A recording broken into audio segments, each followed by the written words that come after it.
evening. Hello. Hello. Hello. How are we all doing, chaps? Not bad, mate. How are you? Yeah, not too bad, thank you. Not too. I've been out in the sun all day though, so you'll have to excuse me if I seem a little bit more ethereal than usual. You seem quite tanned, and so does you both look quite tanned because you're from the south. Yeah, I've been on holiday this week. God, of course you have. And I'm here, and you're both suffering from the snow blindness from the whiteness of the north. You see, so.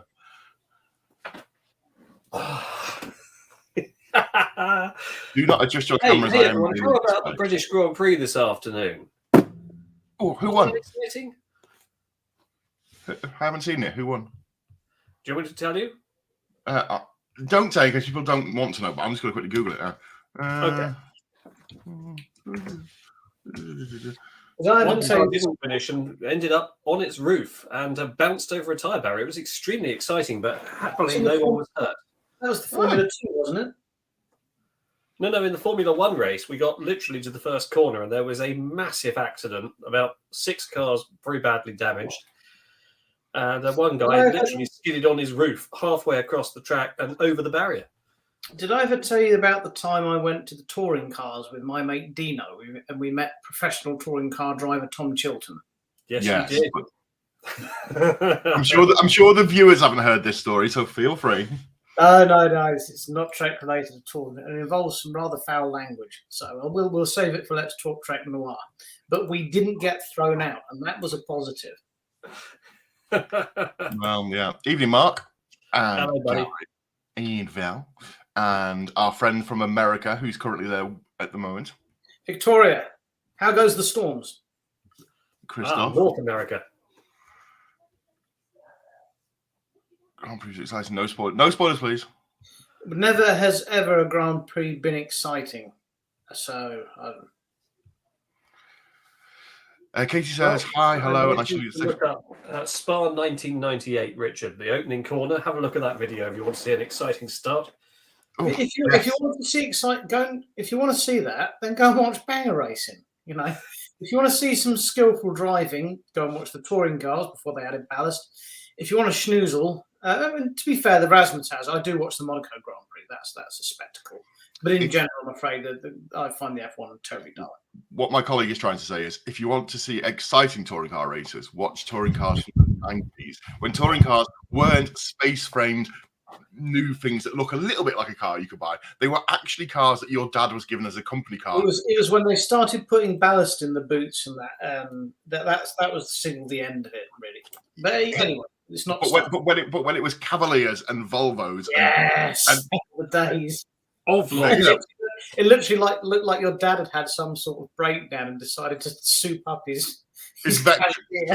Yeah, your dad had his Vectra, but then there was this Vectra GSI on the touring cars. Oh, those are the days. Oh. And as a Volvo driver, you can't beat it. It's brilliant. Nothing like a big, long wheelbase estate Volvo going sideways around the track just to inspire you. I won't tell the story because it is rather long and involves found language. But when I went to the touring cars and I got to go into the VIP, it wasn't even a tent; it was like a VIP building, and it had a balcony, and you could watch the touring cars and all the racing car drivers and the pit ladies were all up there. And they have a bar that goes literally from 9 o'clock in the morning. It's kind of like Ascot, I guess. But yeah, it was a fun day, and that's when I'm going to have to excuse myself a moment. Sorry, champs. So yeah, absolutely. So that isn't about Star Trek, although interestingly, it does sort of make me think of the Star Trek episode with the is it the Argo? Was the Argo was the car that jumped out the back of the shuttle in Nemesis. Yeah. Yes. The what can we spend the budget on, boys? Let's buy ourselves. How can we shoehorn in the fact that they need a car? The one and only time we see them have any kind of ground-based transport for a landing party, rather than just, for example, beaming point to point or whatever, or using even the shuttle that they've flown down in.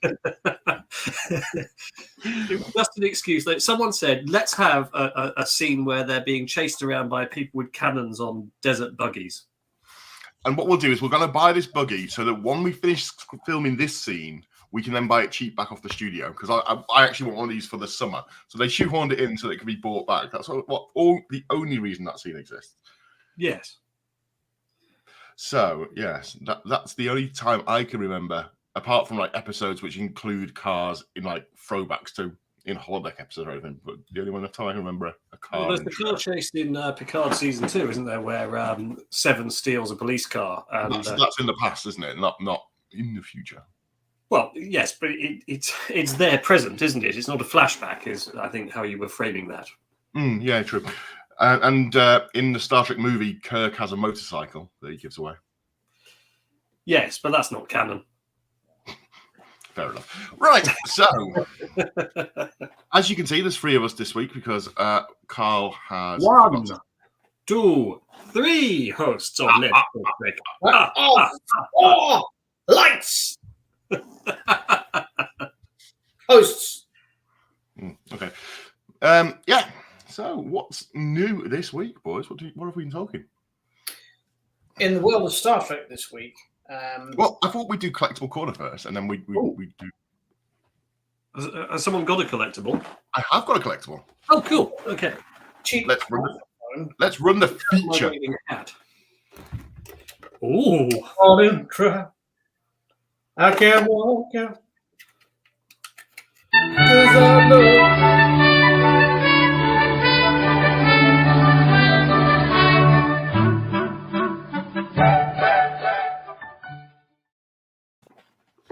Hello, dear viewer. I am Dan, not Carl. You can tell this by the fact that I don't have a multitude of children, and I'm not ginger. So collectibles this week. I thought we'd go with a book. Now I've dug this book out. Books we like. It's a book. I've dug this book out because next weekend I'm going to be interviewing Ethan Phillips, who played Neelix in Star Trek Voyager. And I thought, as Neelix is known for being a chef and being able to do things with Leola root, it might be fun to dig out the Star Trek. Wonderful things with vegetables. He can. The Star Trek Neelix cookbook, written by Ethan Phillips. So, but Dan, can I just? I'm just going to put this out here now. Please don't ask him about anything to do with this book, because he won't know. And it's just going to be embarrassing for all concerned. Like, if you start the panel and you pull out that book, he's going to look at you like he wants to kill you. I guarantee. Absolutely. Like, so let's just. So let's have a look at. I thought we just have a look at some of the amazing recipes that he's got. So, for instance, Dan, he won't. He's mean. This panel's going to be can't cook, won't cook, isn't it? Absolutely. So, jumbo Romulan mollusks. Are you low on Vulcan mollusks? Try the Romulan variety. They're bigger and only a tad tougher than Vulcan. Vulcans and Romulans are cousins, you understand? These are quite moist. I can't wait to use the word moist in a panel. You'll require 1 dozen oysters shucked, 2 cups of cornmeal, flour, milk. Of course, because mollusks are an allergen, as anyone with a food safety certificate will tell you. You also require Tabasco to taste. Huckleberry tort. You know, there's so many different ridiculous recipes in this. But yeah, there is a Star Trek cookbook. So why am I also talking about Star Trek cookbook? What's the other relevance to Star Trek cooking this week? Do we know? I can't wait to find out. James, will you shut your cat up? Honestly, it's Other reference to Star Trek cooking this week. I'll take his battery out. Sorry, everyone. And it is quite a sad one. Did you see that Doug Drexler's lady? Oh, yes, Dorothy. Yes. So, the wonderful Doug, very, very sweet, very interesting man who's had a lot of trouble with his own health lately, and he posted online about his own health issues, hadn't given any clue at all that Dorothy was poorly, and then by complete shock posted, I think it was only yesterday, wasn't it, that she'd passed. Yeah, Dorothy Doodler. But she was she was the chef. She played the chef on Enterprise. But also, she was responsible for creating the things that appeared on screen as the food. So not the chef, as was the actual chef. But so she was a food. You got to see the chef on Enterprise. Yes, yeah. So she was a food stylist. So, which is another reason I thought I'd dig out the old Star Trek cookbook. So, yeah, just in memory of that. So that's the big thing about the end of Enterprise. Riker was chef, wasn't he? And that gave everyone the Raven arsehole. Well, I'm sure everyone will join us in sending positive thoughts to Doug Drexler, who's obviously very, very sad, very bereaved, and a wonderful man. And our thoughts do go out to him. Yeah, we like that. And there was also someone else that passed away this week in the world of Trek. Greg Join. Yeah, indeed.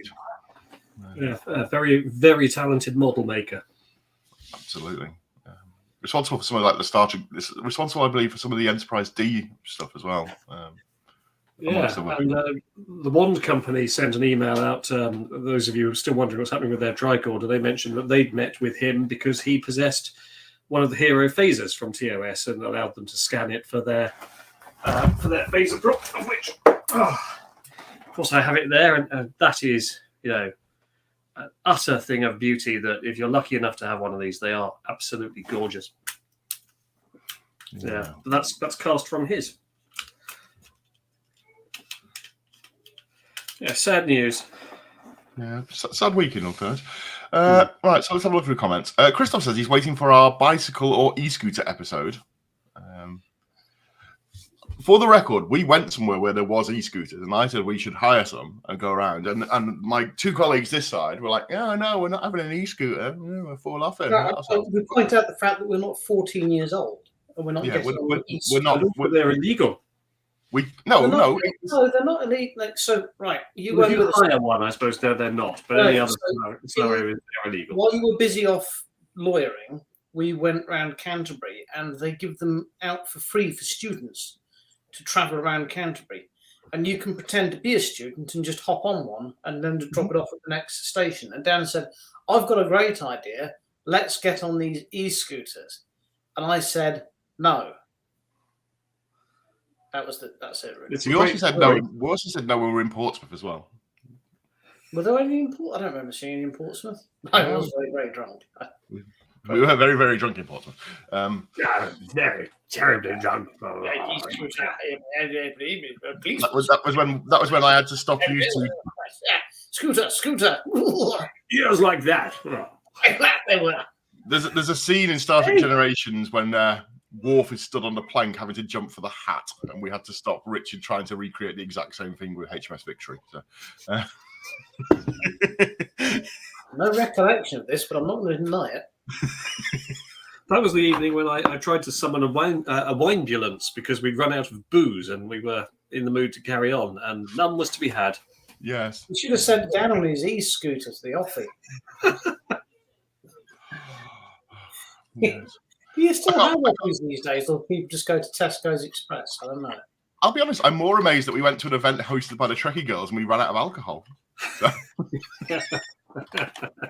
Well, we could run out. We were asked to leave, weren't we, because of the time? Yeah, but if you run out of alcohol, it was of course exemplary. Right. Yes. So anyway, yes, that's my Star Trek collectible. That's the tie into this week. So there is. And is it still available, Dan? It is. It's available from all good book retailers. Its sticker price on the back is $24. But what's that in real money? Let's have a look on Amazon and see how quick we can get it for.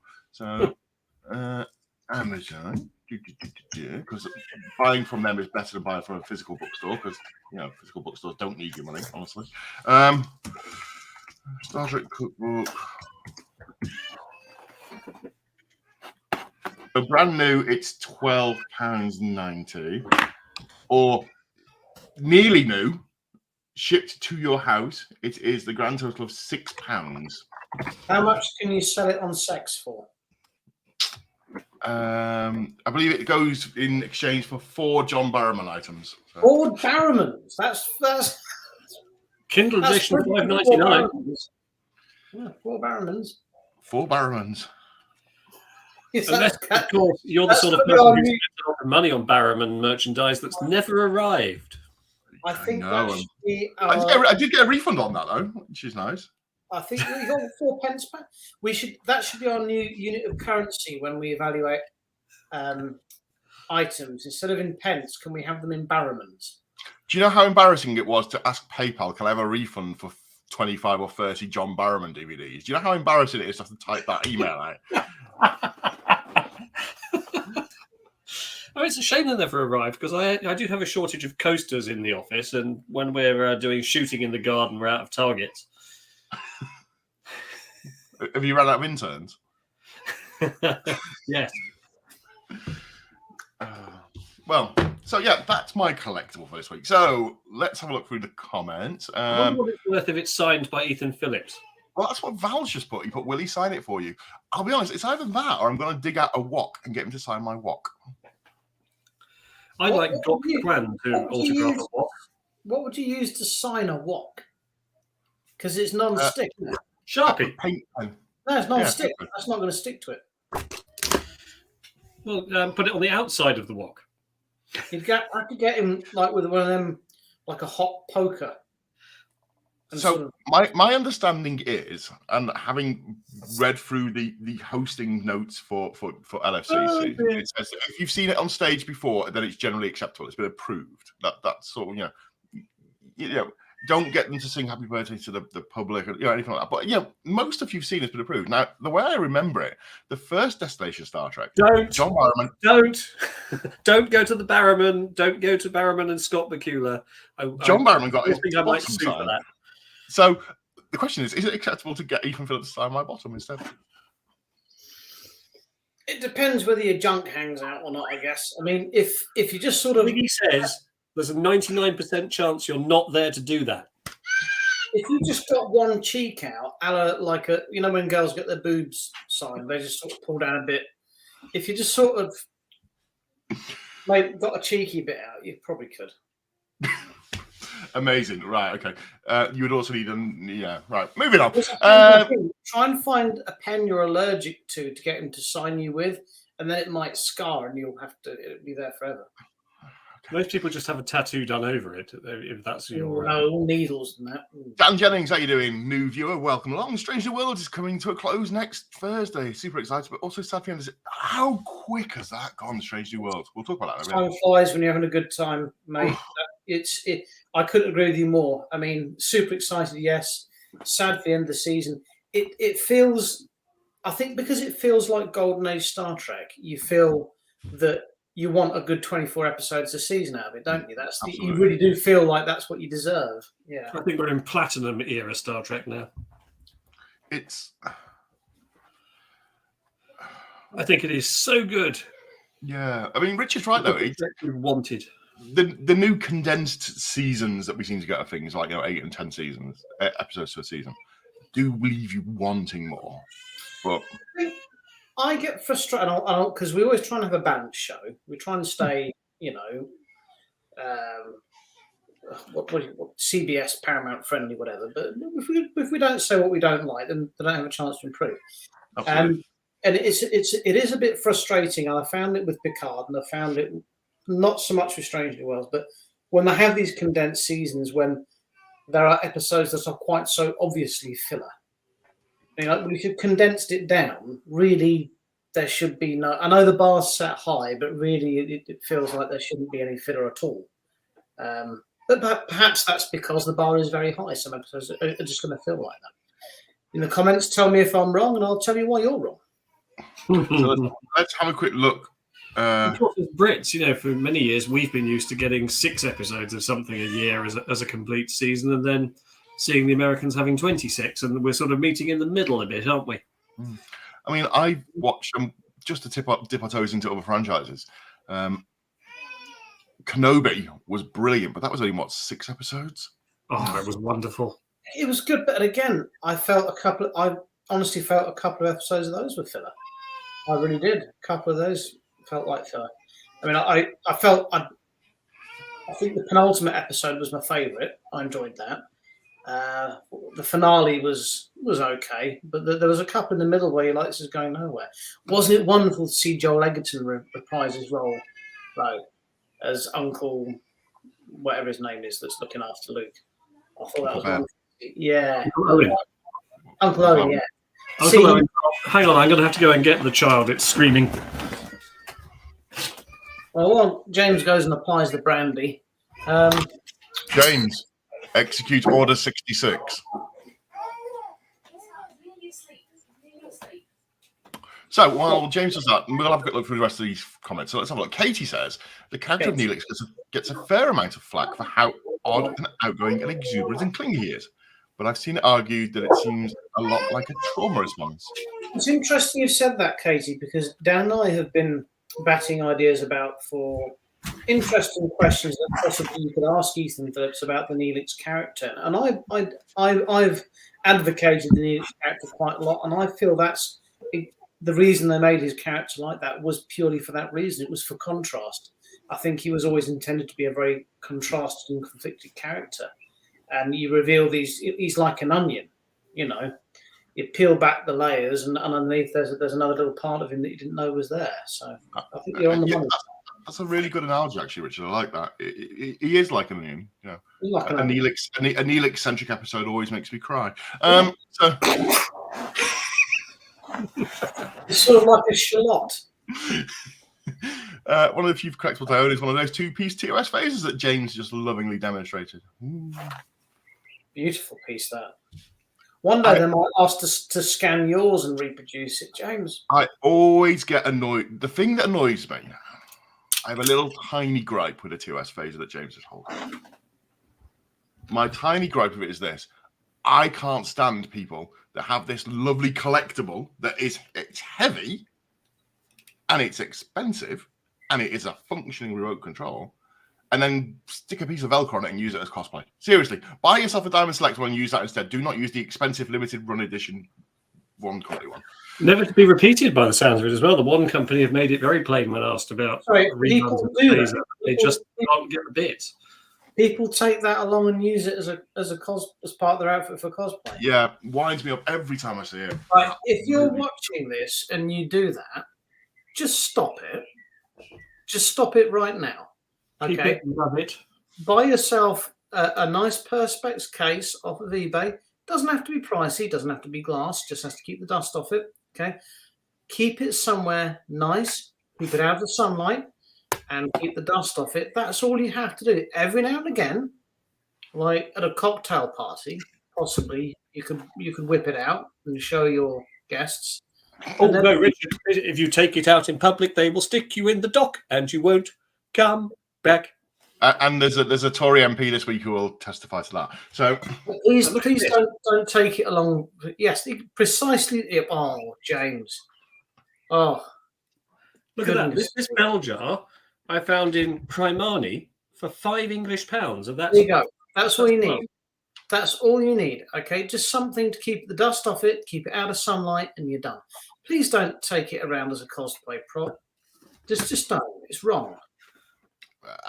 James's bell jar there makes it look like it's an artifact from Warehouse 13. I love that. Did you say you got that from Primark? Primani, £5. I don't go in there, but if you go in there again and they've got a spare one, could you get one for me? I'd send my button, but he's as often as you. Hang on. Have a look at this. Take it out of the jar. Here we go. Look. I keep Ziggy in one as well. James, is the bell jar big enough to put the waving cat in? It probably is. Let's have a look.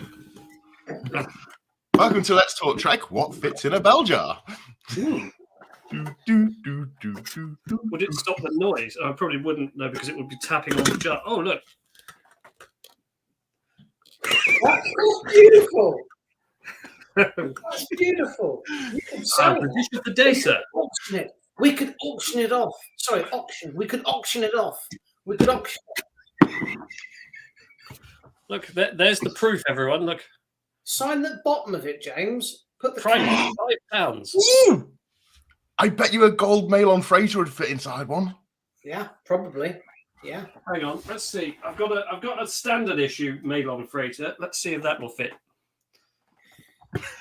Dan, where's your Malon Freighter? I don't have a Malon Fraser. Look at that. That's good. We need to suspend it. I feel though Or put well, like actually, I think I quite like the way it's sinking at the bottom. I think that suits it. you know what you need to Very do? closely, you'll see it doesn't quite fit. Look. You know what you need to do? You need to print off a Starfield and then put it in the back of the bell jar, just sort of like a half curve, so that it's got like a background to it. Possibly, I wouldn't want to take away everyone's enjoyment of being able to see the full 360 degrees of the Malon Freighter, though. I mean, that would be something of a waste, I think. Maybe. Yes. Look at that. Hours of fun right there. Ladies and gentlemen, for those people that say to me, "Hey Dan, you guys are all getting invited to stuff. What do you do?" What you do is you do a web show every week and just talk about how you fit things in jars and what the Malon Freighter looks like, and eventually This you week, get. I've been pickling my hand link. So, what section of Primark did you get that from? The home section. Women's underwear. In Primark. Yeah, it was in the women's underwear section. Okay, I normally have a good route around in there. I always go around the women's underwear section looking for lost priests, just on the off chance.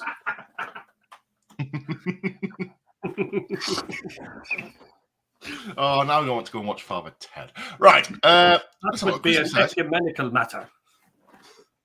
Going to Star Trek, not Let's Talk Trek. Well, yes, because there's not going to be a Let's Talk Trek episode. Well, the episode would be Dan saying, "Let's get these e-scooters," and me saying, "No, we're not 14."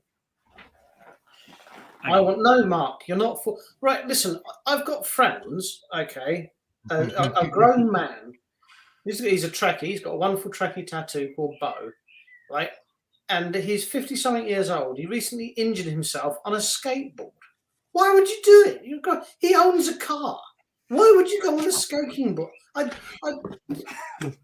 Richard does raise a valid point of if you're a car, why would you use any type of public transport? Because baffles me. Because you Absolutely. can't park your car. Skateboard. I mean, he's not I used my beer McFly. scooter the other day. Although I bet you a skateboard doesn't cost £2 a litre to put diesel in.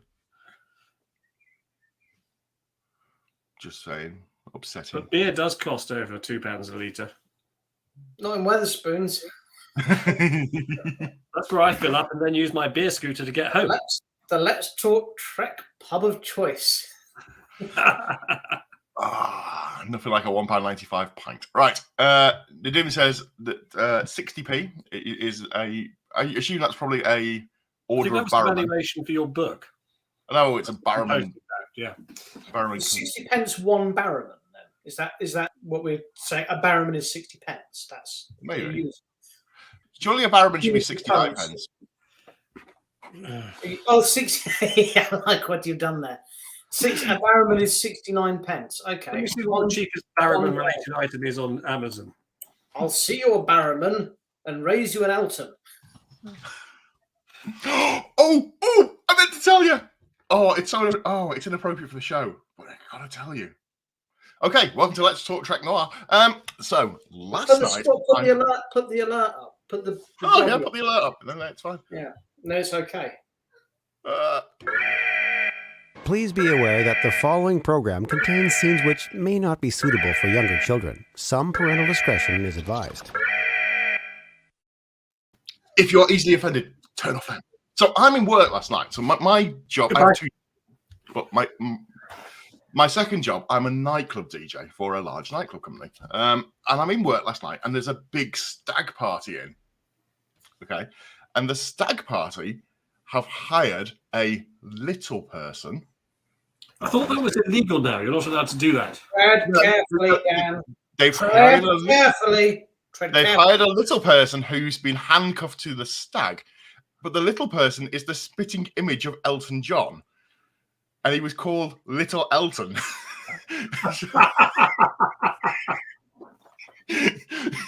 Hang on. I'm going to look up his website. It was amazing. Just on a serious note here, So dwarf tossing was banned, but handcuffing a willing little person simulating a half-pint Elton John to your mate for his stag to is okay. Let's have a look.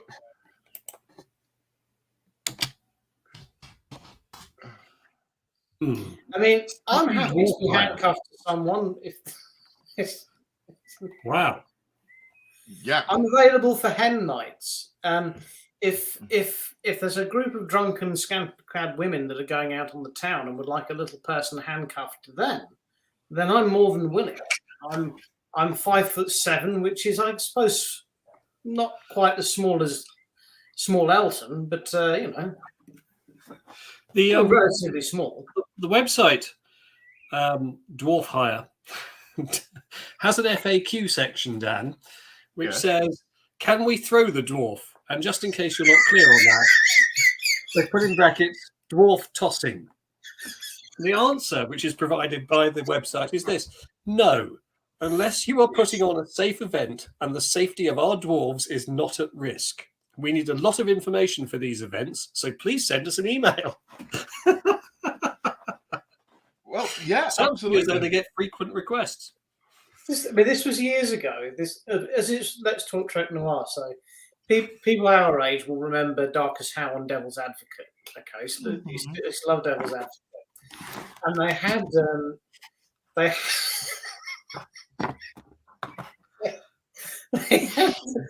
these Scottish. They had these Scottish dwarves on. Okay. They wore little helmets, like with horns, and they had a harness, and you would throw them down like a greased slipway and try and knock things down. So I've just seen the picture. I've just seen the picture. Is it? One of the questions is when we are handcuffed to you, will we release? And it's like, no, we stay handcuffed for the entire duration. And this is the picture they've put next to it, boys and girls. Little Mr. T. Another little Shakespeare. Does he have to stand on a box when he wants to use the aroma? No, they have smaller ones now. They have little ones. Oh my goodness! Are there any examples of small people, vertically challenged people in Star Trek at all? Richard, can you think of any? It's never come up as a big thing.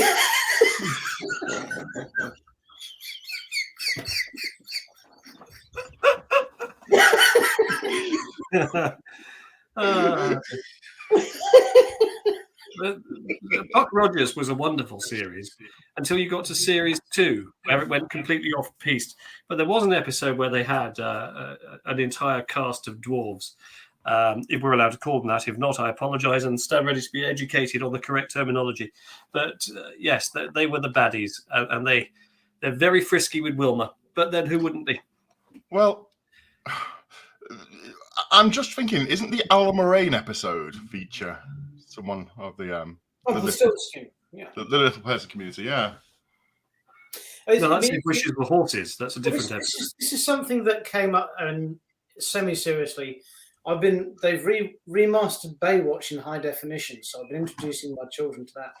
And there was an episode, a two-parter Christmas special, which featured a lot of little people that went to the beach. And the kind of underlying theme was there were Santa's elves, whatever. And my children laughing their heads off at these little people, and you have to understand that the purpose of the characters in there were to make you laugh. And that's what these people were hired to do. And this is getting back to my Scottish dwarf tossing on Darkest Hour's Devil's Advocate. You had these Scottish dwarves there, and they were in the studio. I'm not joking. One of them downed a can of super tenants and then crushed the beer can against his skull. It was quite a thing.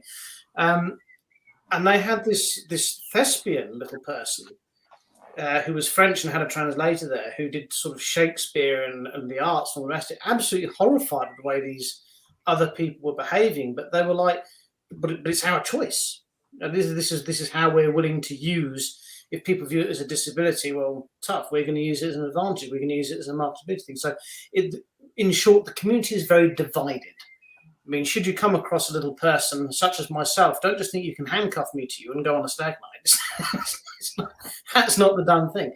The point is, you asking how you should address someone. Well, yeah, I mean, do you call them midget? Do you call them dwarf? Do you call them little person? The chances are all three are unacceptable to someone. So Richard's right, though. The right thing to do is to ask. You don't take advantage and you don't put them in a bell jar. That's essentially what we're saying. So, moving on. You cannot keep that bell jar away from me. You wouldn't fit me in that, actually. When we go out with Richard, we already go out and get a little drunk anyway, so... Whack. Right. The tiny human agrees. That was when James's child was crying with the yes. Yes. Did you hear me getting reprimanded? Donk Smash. That's a completely different video series that James made. So many e-scooters and accidents, says Vicky, who's a nurse. How many were driven by dwarves? Incidentally, could I just mention to everybody today is my wedding anniversary, and a big hello to the present Mrs. Dillon for successfully putting up with me for 12 years. 12. Really? Although based on how I was just shouted at when I went out there to try and deal with the baby, perhaps we won't make 13. I don't know. James, tell everyone what you had as your wedding car. Well, I had 4 wedding cars. 4 wedding vehicles. Your primary wedding car, what did you get? My primary wedding car was the Knight Industries 2000. It genuinely was. It was kit. I arrived at the church in the car that I knew was going to get me there safely and on time, regardless of any obstacles put in the way. He actually entered through the church window without a ramp. Thanks, Kit. Yeah. You're welcome. Also, I had a TARDIS, which I still own. Well, yeah. So, well done on your wedding anniversary, James. Was it a nice wedding? It was a delightful day. What was the vicar like? The vicar? The Reverend James Taylor. He was very impressive. Why do you ask? Oh, no. What have you got?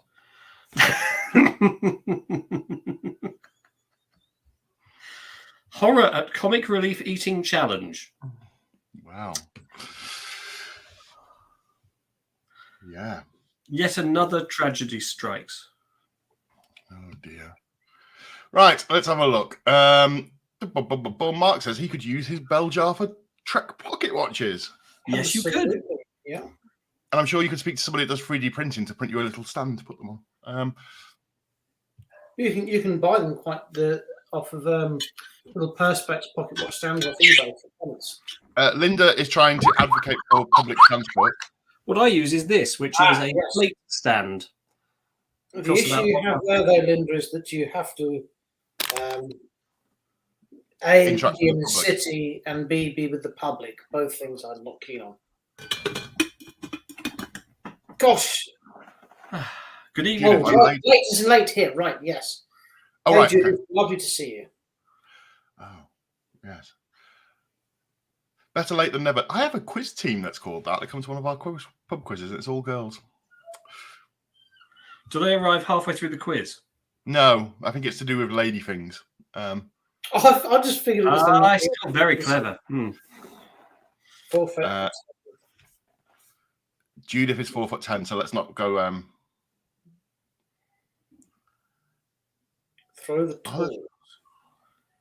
Well, you'd probably need several of them. So, like, if you had 3 little people and 1 tall person and plenty of straps, it's probably doable. Or think of it like a battering ram. Heave ho, heave ho. One heavy person jumps on a fulcrum and catapults a lighter weighing person.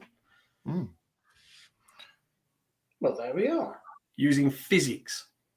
Alan, I'll give you a geek hero, Warwick Davis. Oh, we love. Who's looking forward to the new series of Willow coming out? Oh my gosh!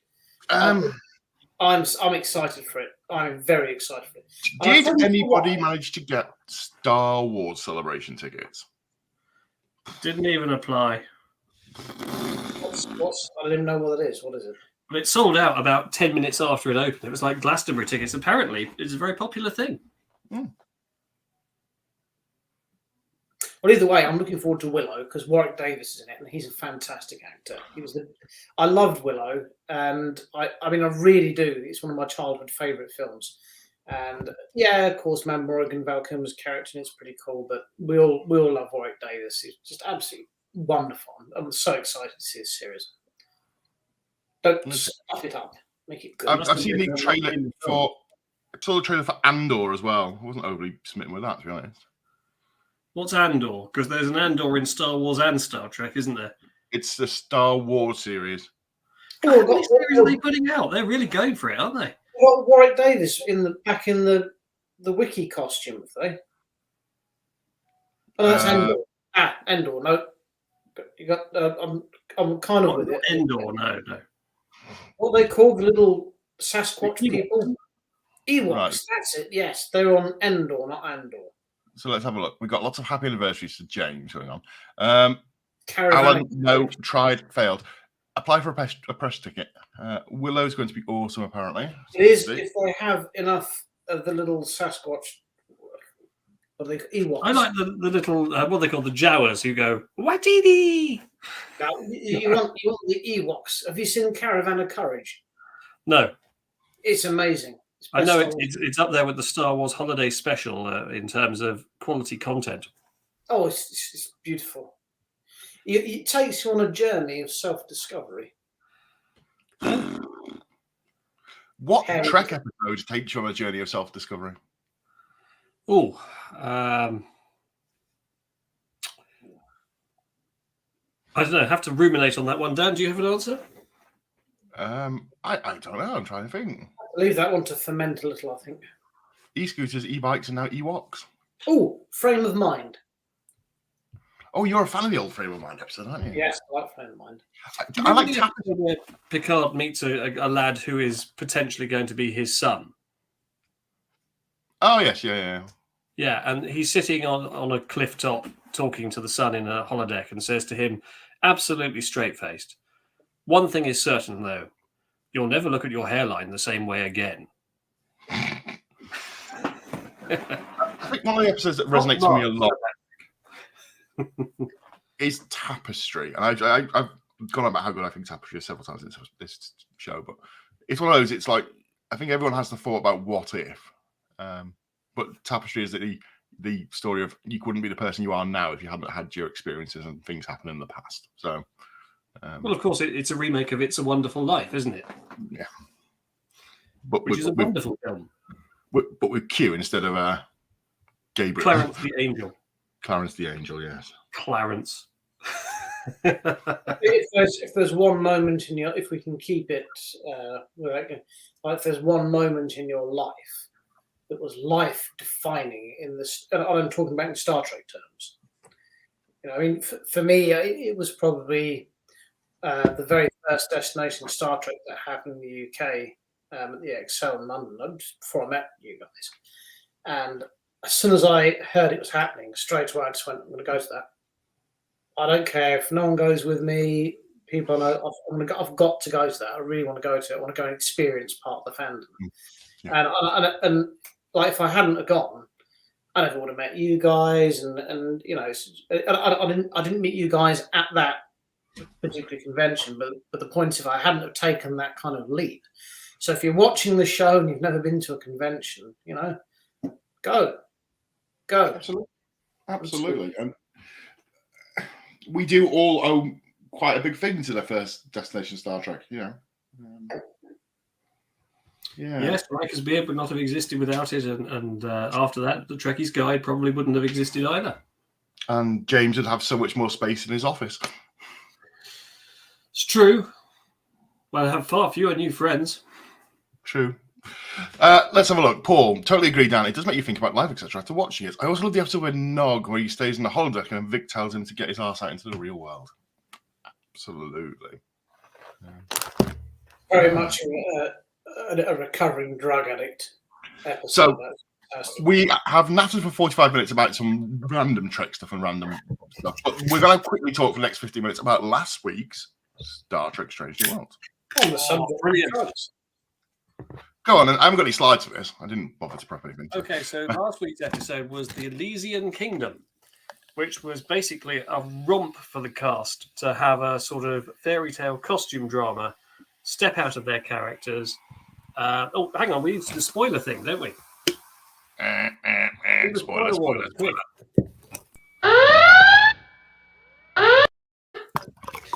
Well, that wasn't much of a warning, but okay, yes. So We heard the glug glug glug of your wine glass. Don't worry, it's fine. yes. So yes, everybody plays a different role, and they're in a story a bit like The Princess Bride. Oh, that's probably the closest parallel. What And a yet Steve film! Pike is a coward. And not only a coward. I went to go 5 years ago when it was on its re-release at the VR. I went to go and see The Princess Bride again in the cinema. Oh, it's glorious. I want to say a big thank you to Carol from the Trekkie Girls, because I don't know if she's watching tonight, but she put me on to. There was a remake of The Princess Bride done over lockdown where they got lots of yes. recorded a few scenes. I watched the entire thing. It was brilliant. Yes. Excellent film.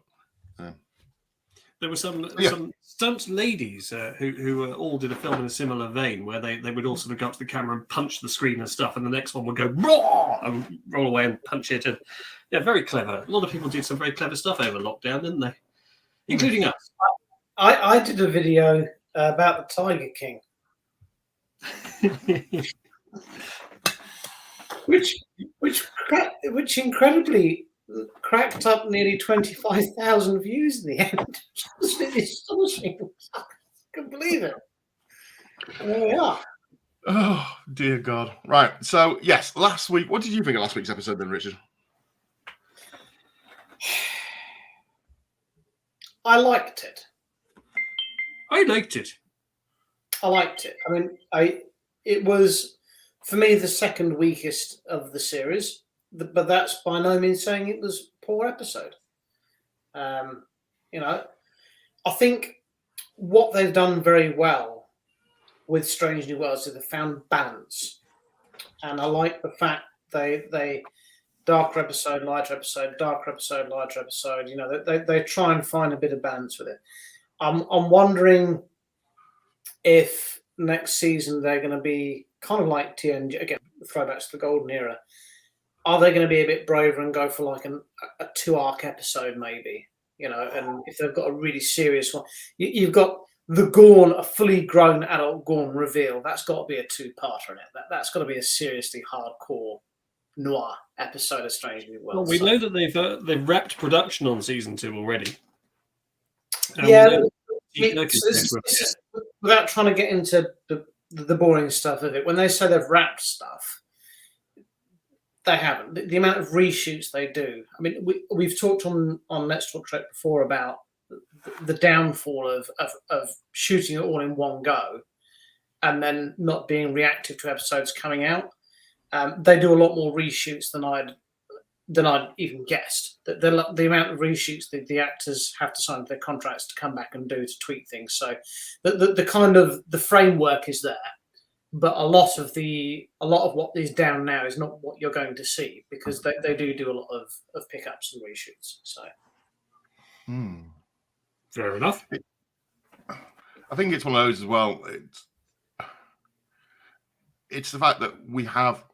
One of the reasons that we have smaller series now, especially like Strange New Worlds, which is only a 10-episode arc this time, is because, like Richard said, that there is time to go and do reshoots and rethinks and stuff. Whereas when TNG was essentially taking, 24 episodes, it was a year to film it. They were still filming it when the first couple were out, and it was very reactive at that point.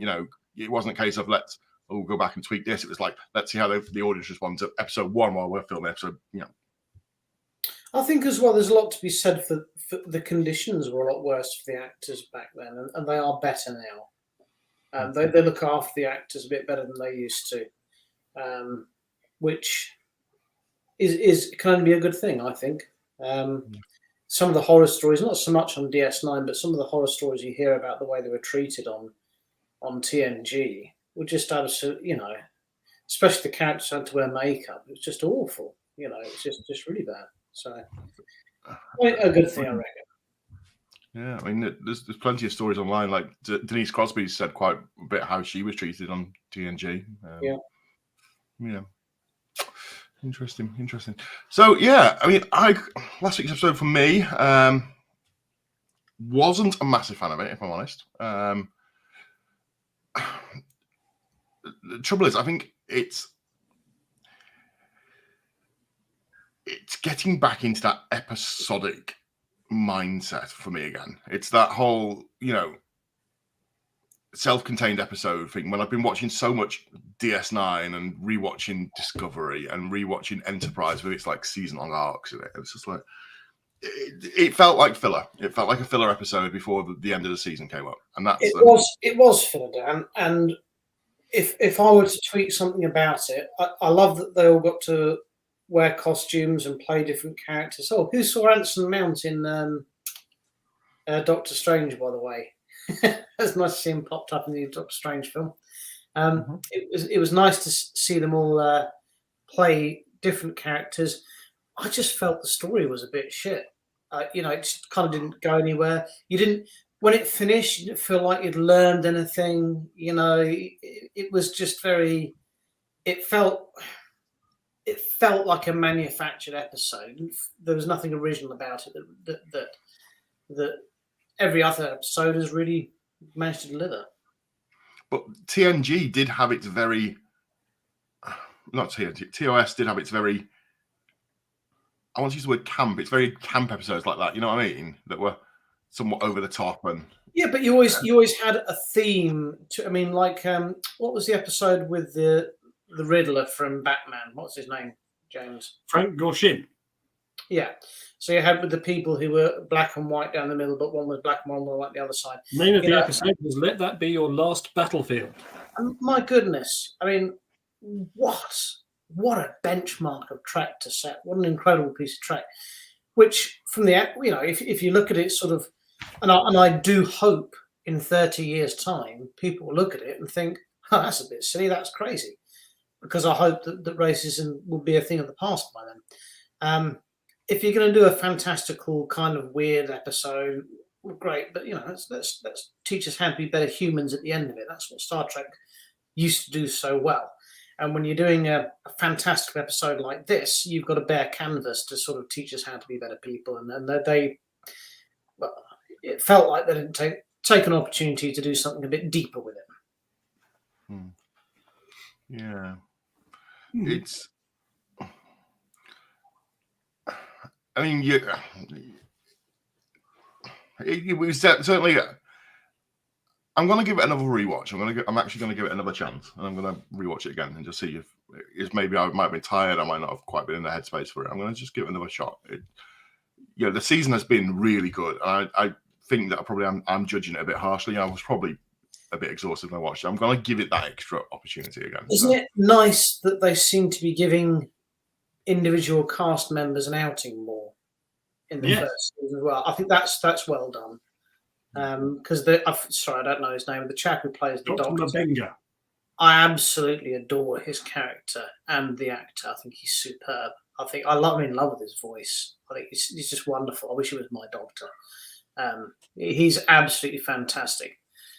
So to see him get, it was a bit of a shit episode, but to see him get a whole episode to himself, like in season 1, I thought was very well done. Very pleased with that. The actual, the strange one, it actually did slightly draw me towards a TNG episode. Can you think which one I'm thinking of before I say it? So I'm Not a Merry Man. Oh, is it the one where Picard ends up in the cloud? No. So it's the one where it's the one where Crusher gets stuck in the static warp shell because she's the Doctor. She knows that everything's changing, but nobody believes her or knows that things are different. And it was like it felt slightly. It wasn't the same episode, but it's like, I can see sort of like parallels between the two. You know, it's a Doctor-centric episode. They're aware that something's different, and the rest of the crew aren't. You know, I was like, oh, this is quite, sort of, yeah. Katie says DS9 really spoiled people with its mastering of the ABC plot setup, and they did it just so perfectly. Yes, they did. But DS9 is a soap opera. What? Even the C plot? Especially the C plot. Oh, what was that? Just throw up Katie Kitchell-Carson's comment there. Yeah. So this has happened on Let's Talk Trek before. This has happened frequently where apparently I did a willycopter, but I didn't. So Wow. Yes, everybody remembers that, but there's no evidence of it whatsoever anywhere. Didn't happen. No, I mean, that's nearly been our hour, if you can believe it. So next week, I might not be on the show because I'll be driving back from London. I'm going to try and pull over at the services.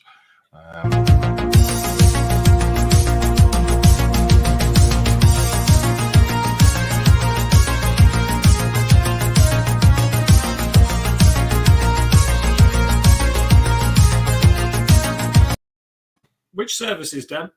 Which services? Probably something like Newport Pagnell. Oh, they've got a Costa there. Yes. Also, I believe a very amiable fruit machine. Oh. A very expensive fuel pump. Well, yeah.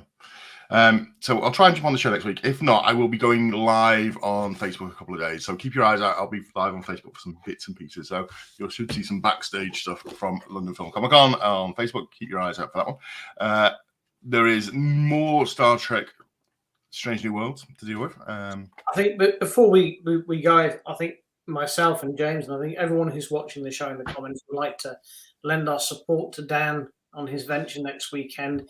Of course, he's nervous. He'd be wrong not to be, but we're all confident you're going to be amazing. I mean, we really are. I think you're going to be fantastic, mate. It's well earned. It's well deserved, and they wouldn't be asking you to do it if they didn't think you can do it. You're going to smash it, mate.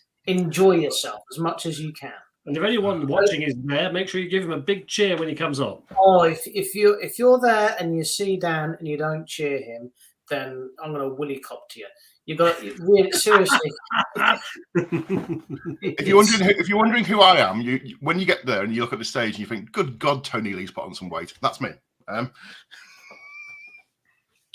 friend of the show, Tony Lee, will actually be there, so don't forget to go and say hello to him as well. Yes, go and say hello to Tony Lee, please do. And buy some of his books and bits. He's going to be in the upstairs. And he's signing as well for free. So. Yeah, and so he'll be signing all his books for free, and all of his books are amazing. So please go and see. You do have to buy the book, though, to be fair. Yes, but buy the book. But do buy the book, because Tony's books are really good. What Tony Lee? Because Tony Lee's a good guy. And he writes really good books. Dan, you look so much better tonight. I hope you're feeling better. Get in there. Dealing with stuff and tablets and it's all right. We've got to just crack on. That's the best way to do it. Thank you for people saying good luck. I appreciate that. So that has been Let's Talk Trek this week. We have covered a multitude, a plethora of subjects. We've covered Ethan Phillips and plethora of subjects. We've covered Ethan Phillips and. Before we go on the subject of plethoras, have you guys been watching Only Murders in the Building? Not yet, no. Steve Martin. Oh, it's brilliant. You've got to watch it. It's marvellous. Have they used the word plethora in it yet? I really don't want to drop any spoilers, but from the opening credits, there's a Three Amigos dropping straight in the off. There's an Easter egg there, straight in the off. Amazing. It's on Disney Plus, I believe. So Disney Plus. Season 2's just dropped now. I'm enjoying that. Season 1 was brilliant. It has, of course, got the amazing Steve Martin and Martin Short. A little bit gutted Chevy Chase hasn't dropped in for a cameo. But on the upside, Sting is in Season 1. Mystery guest Sting? Sting, yeah. Mystery guest. He's not wearing the G-string he wears in Dune, though, unfortunately. When he throws the message in a bottle, does he throw it overarm or underarm? He'd throw it overarm. You've got to get it past the shoreline. Well, ideally, you'd look for a riptide. I would. I'd wait and look for a riptide and then just, Message in a bar. And what sort of bottle would he use? Would it be a ketchup bottle? No, because they're not selling ketchup anymore. A glass bottle wouldn't be ideal. Prone to sort of cracking. You'd want a plastic one with a screw on top. I feel that when next time we come down to the south, we should do some contact us on Let's Talk Trek cards and do some throwing some bottles in the ocean experiments and see if anyone gets in touch with the show. Marine pollution, Dan. No, we'll do the paper Chinese lanterns. We'll do them. Oh. They're even more dangerous because they choke cattle. We don't do there's no cattle in the sea, is there, James? Well, that's assuming it lands in the sea. If it does land in the sea, it's going to turn into a pulpy mess and sink. Could set fire to a seahorse stable. Colony. Oh dear. We'll make it out of rice paper. So on this happy thought, I'm going to go. I've got things to go and prep and do, and I've also, for some reason, I'm going to stand on my soapbox before we go. Quick announcement: if you are employed in a job and you don't like your job, and you're thinking of changing your job, you think, "Oh, I've got a new job." Give your current employer notice. Do not just walk in and drop your uniform and keys on my desk and say, "Oh yeah, I'm not coming in from today onwards," because I have to cancel my holiday to cover the shifts that you're meant to be doing. Why didn't you show the chap his contract saying you've got to give a month's notice, so you'll be working for a month? So essentially, I'm meant to be on holiday today, Or I tomorrow. should be giving a terrible reference to your new employer. So now I'm having to go into work tomorrow. So all my prep time has just been eaten up by work. So if you have got a job and you hate it, go in and work your notice. It's the only decent thing to do. And likewise, if you're an employer and you decide to sack someone, don't just kick them out on the spot. Let them mill around the place and stick the place up for a few weeks. Yeah. It doesn't work both ways, does it? That always annoyed me in Star Trek. There's a DS9 season 7. Esri Dax goes into Cisco and goes, "Oh yeah, there's my resignation. I'm resigning from Starfleet because I don't think I can do this." Oh, and then walks in episode goes, Cisco says, "Yeah, and then can I recall my resignation?" It's like resigning is not a ridiculously. Think it through. Oh, it's not. remember License to Kill. This is not a country club 007. Bond tries to resign.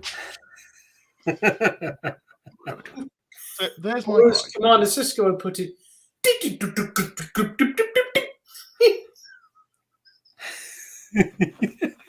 Richard, please come to LFCC. I will get you on stage to do your Cisco.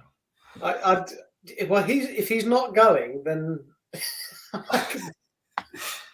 Oh, you could bring him on, Dan. You could say, "And here is Avery Brooks," and bring Richard on, who is very obviously not Avery Brooks, and see if anyone can play him.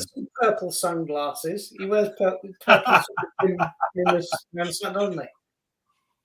I can play a little jazz piano.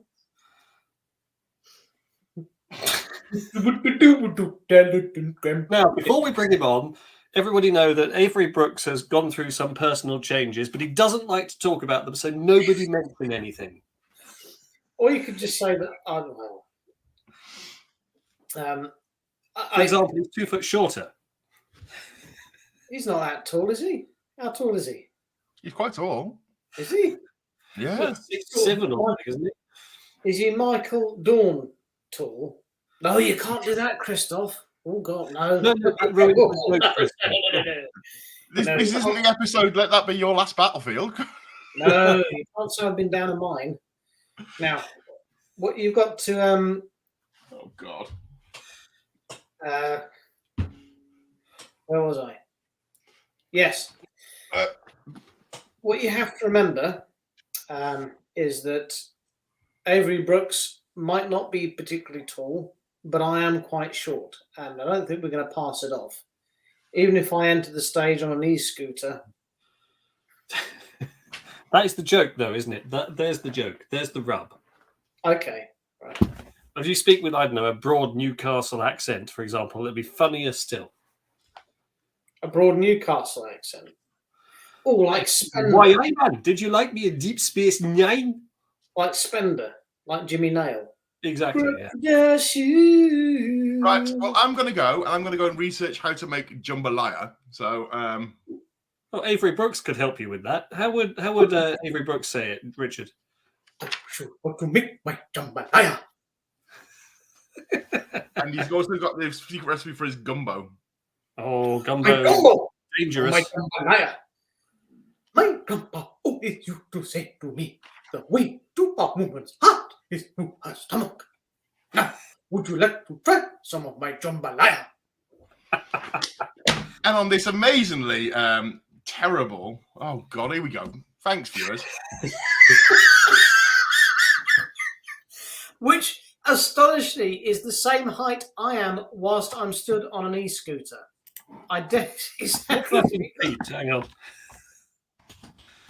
My name is Inigo Montoya. 6.06. Oh, Look right. here, my father, prepare to die. Just under 6'1". Just under 6'1". Well, I'm under 6'1", so there we are. Oh. A Ross Wow. spray tan. You know the episode that Gary's referring to there, Richard? I have Ross and watched Friends it. goes into a tan booth and he keeps turning around to get sprayed and he keeps getting sprayed on the same side. So his back is incredibly tanned, yet his front is pasty. I don't No, it's the other recall way it. around. However, before All we right. go, dear viewers, go onto YouTube and Google "bad robots spray tan." It's one of the funniest things you'll ever see. The bad robots spray tan. It's absolutely hilarious. These are people who walk into a spray tan, an automated spray tan, not knowing it's a setup, and they ask for like light bronze, and they get something very different. Mahogany. Yeah, bad robots spray booth. It's brilliant. Right. It's time to go. We're over our time. So Well, good night, dear viewers. thank you very much for Right, watching. everybody, look after yourselves and each other.